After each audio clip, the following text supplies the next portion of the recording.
ನಮಸ್ತೆ TV 20 news Kannada ವಾಹಿನಿಗೆ ಸ್ವಾಗತ. ಇಂದು ಯರಗಟ್ಟಿ ಪಟ್ಟಣದಲ್ಲಿ ಸಮಾನ ಮನಸ್ಕ ಸಾರ್ವಜನಿಕರು ಕೂಡಿ ಯರಗಟ್ಟಿ ಪಟ್ಟಣದ ತಹಸೀಲ್ದಾರ್ ಕಚೇರಿ ಎದುರುಗಡೆ ಪ್ರತಿಭಟನೆ ಮಾಡಿದ್ದಾರೆ. ಈ ವೇಳೆ ಜಿಲ್ಲಾ ಪಂಚಾಯತ್ ಮಾಜಿ ಸದಸ್ಯ ಅಜಿತ್ ಕುಮಾರ್ ದೇಸಾಯಿ ಮಾತನಾಡಿ, ಯರಗಟ್ಟಿ ಹಾಗೂ ಸುತ್ತಮುತ್ತಲಿನ ಸಾರ್ವಜನಿಕರಿಗೆ ಅನುಕೂಲ ಆಗುವ ಸ್ಥಳದಲ್ಲಿ ಪ್ರಜಾಸೌಧ ನಿರ್ಮಾಣ ಮಾಡಬೇಕು ಎಂದಿದ್ದಾರೆ. ಈ ವೇಳೆ ಕರವೇ ಅಧ್ಯಕ್ಷ ರಫೀಕ್ ಡಿಕೆ ಮಾತನಾಡಿ, ಒಂದಿಷ್ಟು ಪ್ರಭಾವಿ ವ್ಯಕ್ತಿಗಳ ಒತ್ತಡಕ್ಕೆ ಮಣಿದು ದೂರದಲ್ಲಿ ನಿರ್ಮಾಣ ಮಾಡುತ್ತಿರುವ ಪ್ರಜಾಸೌಧ ಸ್ಥಳ ಕೈಬಿಟ್ಟು ಸಾರ್ವಜನಿಕರಿಗೆ ಅನುಕೂಲ ಆಗುವ ಸ್ಥಳದಲ್ಲಿ ಪ್ರಜಾಸೌಧ ನಿರ್ಮಾಣ ಮಾಡಬೇಕು. ಇಲ್ಲದಿದ್ದರೆ ಬರುವ ದಿನಮಾನದಲ್ಲಿ ಉಗ್ರವಾದ ಹೋರಾಟದ ರೂಪುರೇಷೆ ಹಾಕಲಾಗುತ್ತೆ ಎಂದು ಎಚ್ಚರಿಕೆ ಕೊಟ್ಟಿದ್ದಾರೆ.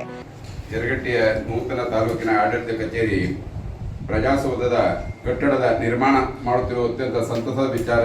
ಆದರೆ ಅದು ಯರಗಟ್ಟಿ ಪಟ್ಟಣದಿಂದ 5 ಕಿಮೀ ದೂರದಲ್ಲಿ ನಿರ್ಮಾಣವಾಗುತ್ತಿರುವುದು ಜನರಿಗೆ ಆಡಳಿತ ವ್ಯವಸ್ಥೆ ಮತ್ತಷ್ಟು ದೂರವಾಗಿ ತೊಂದರೆ ತಪ್ಪಿದ್ದಲ್ಲ.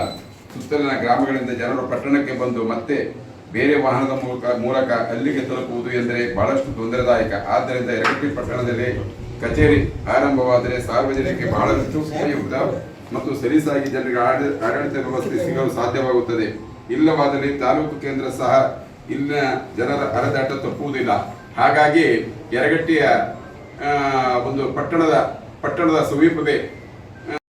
ಈ ವೇಳೆ ಸಂತೋಷ್ ಶಾದಿಮನಿ, ಕೃಷ್ಣಮೂರ್ತಿ ತೋರೆಗಲ್, ರತ್ನಾಕರ್ ಶೆಟ್ಟಿ, ಅಶೋಕ್ ಅಂಗಡಿ, ಇಮ್ತಿಯಾಜ್ ಖಾದ್ರಿ, ಎಸ್ಎಸ್ ಮುಗಳಿ, ಸೋಮು ರೈನಾಪುರ್ ಹಾಗೂ ಹಲವಾರು ಸಂಘಟನೆಯ ಸದಸ್ಯರು ಸೇರಿ ಅನೇಕರು ಉಪಸ್ಥಿತರಿದ್ದರು.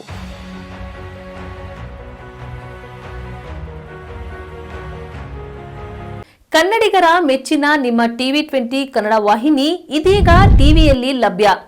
ಕರ್ನಾಟಕ ಮತ್ತು ದೇಶ ವಿದೇಶದ 360 ಡಿಗ್ರಿ ಸುದ್ದಿ ವಿವರವನ್ನ ಪಡೆಯುವುದಕ್ಕೆ ಟಿವಿ 20 ವಾಹಿನಿಯನ್ನು ಲೈಕ್ ಮಾಡಿ, ವಿಡಿಯೋಗಳನ್ನು ಶೇರ್ ಮಾಡಿ, ಕಮೆಂಟ್ ಮಾಡಿ, ಸಬ್ಸ್ಕ್ರೈಬ್ ಮಾಡಿ. HCN ಕೇಬಲ್ 842 ನಂಬರ್ನಲ್ಲಿ ಹುಕ್ಕೇರಿ ತಾಲೂಕು ಹಾಗೂ ಸಂಕೇಶ್ವರದ ಸುತ್ತಮುತ್ತಲಿನ ಹಳ್ಳಿಗಳಲ್ಲಿ ಲಭ್ಯ. PCN ಕೇಬಲ್ 129 ನಂಬರ್ನಲ್ಲಿ ಹಾರುಗೆರೆ ಸುತ್ತಮುತ್ತಲಿನ ಹಳ್ಳಿಗಳಲ್ಲಿ ಲಭ್ಯ. ರಾಯಬಾಗ್ ಡಿಜಿಟಲ್ ಚಾನೆಲ್ ಕೇಬಲ್ 80ನೇ ನಂಬರ್ನಲ್ಲಿ ರಾಯಬಾಗ ತಾಲೂಕಿನ ಸುತ್ತಮುತ್ತಲಿನ ಹಳ್ಳಿಗಳಲ್ಲಿ ಲಭ್ಯ. UDCN ಕೇಬಲ್ ನೆಟ್ವರ್ಕ್ ಉಗಾರ ಸುತ್ತಮುತ್ತಲಿನ ಹಳ್ಳಿಗಳಲ್ಲಿ ನಿಮ್ಮ ಟಿವಿ 20 ಕನ್ನಡ ವಾಹಿನಿಯೂ ಲಭ್ಯ.